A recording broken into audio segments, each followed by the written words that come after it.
everyone, welcome back to my channel. If you're new to my channel, please don't forget to like, comment, share and subscribe. Anyway, this week I'll be reviewing Married at First Sight season 14 episode 10. It's the 1 month anniversary. Wow, it's gone by so fast.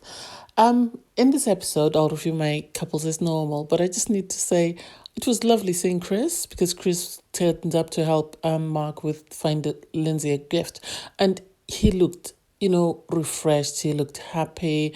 I know it's sad that he had a partner who wasn't really committed to the process, but I'm happy that he looks very happy with himself.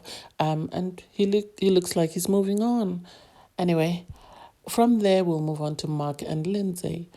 Mark and Lindsey, for me, as I said last week, when they're good, they're very good. When they're bad, it's terrible. And most times it's Lindsey just going off and then Mark shutting down. It was nice to see that Mark planned this trip. He took her away for their 1 month anniversary, and sort of they had to sit back and watch the film.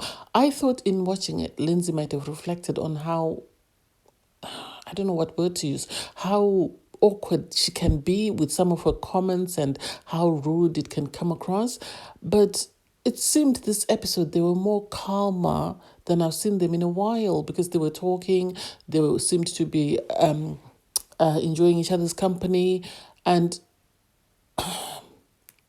I know Lindsey says she's in love with Mark and she's happy. She wants to go the full distance, and she can see herself, them going past the one, decision day. But the problem is, she said some of the most hurtful stuff about Mark that when he sees it, I don't see them, getting over that.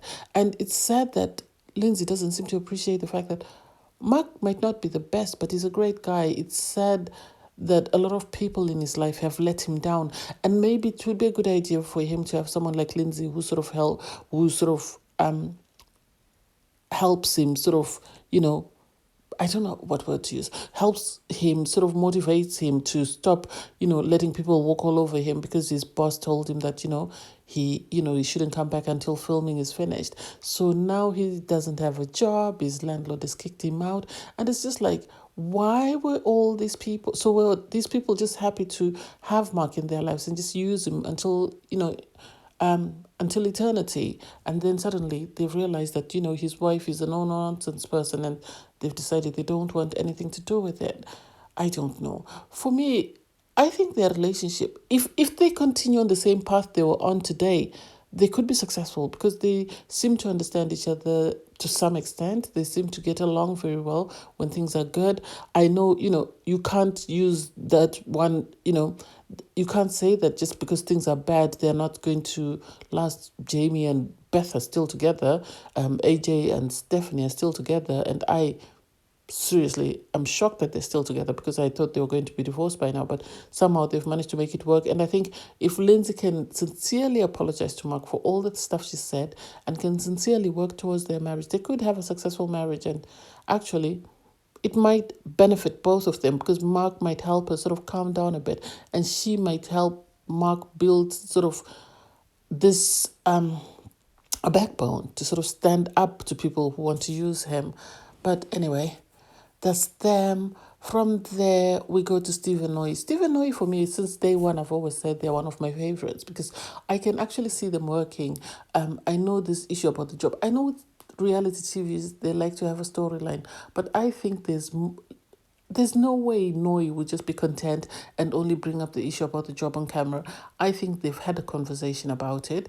They seem to have fallen in love. They seem to be... What I like about them is Steve is looking at the bigger picture. And so whatever problems they have, he always tries to bring it back to the bigger picture. And so I liked their 1 month anniversary celebration. I liked the fact that they seem to have reached a common ground.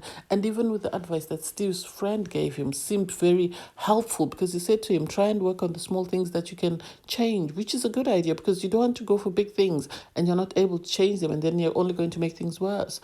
So for Steve and Noe, I can sincerely see them going past decision day.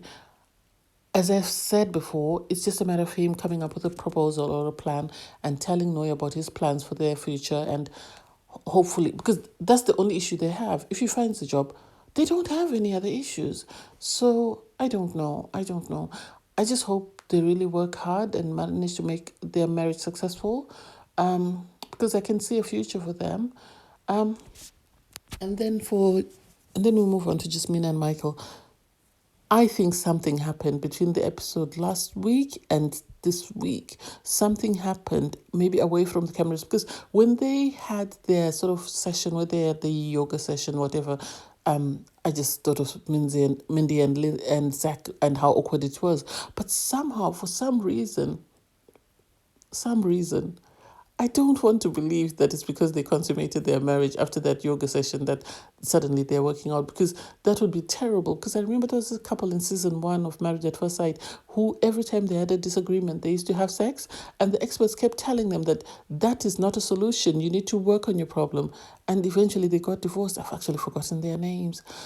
So it was nice to see them enjoying themselves. I think Michael is going above and beyond. I think he's come to this point whereby he's decided that he's going to go all out, and if it fails, it fails because not because he hasn't done his best, but because he's really tried and nothing has worked.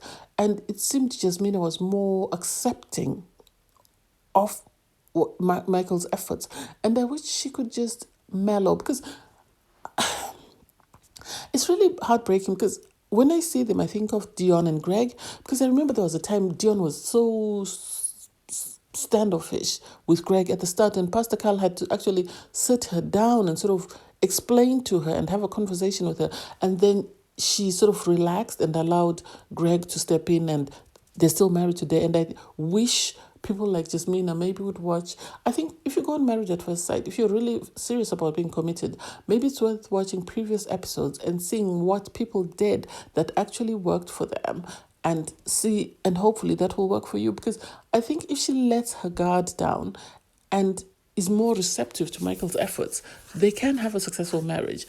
I'm convinced that they're going to say yes on decision day, just because of the promo that they showed last week, and the way they were sitting and their body language on decision day. I might be wrong, but I'm going to put it out there that I think they're going to stay married. This week it was really nice to see them. They were more relaxed, more calm. Jasmina seemed more receptive.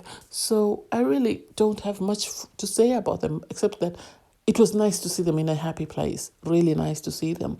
And they've always been my couple that I've said, I hope they make it past decision day. And I have a bit of hope. I'd lost hope, but I think I have a little bit of hope given the way things went this week and given the promo from last week about decision day. And from there, we move on to the final couple, Jasmina and Olajuan. Jasmina and Olajuan, I've always said I'm on the fence, and sadly, things are falling apart.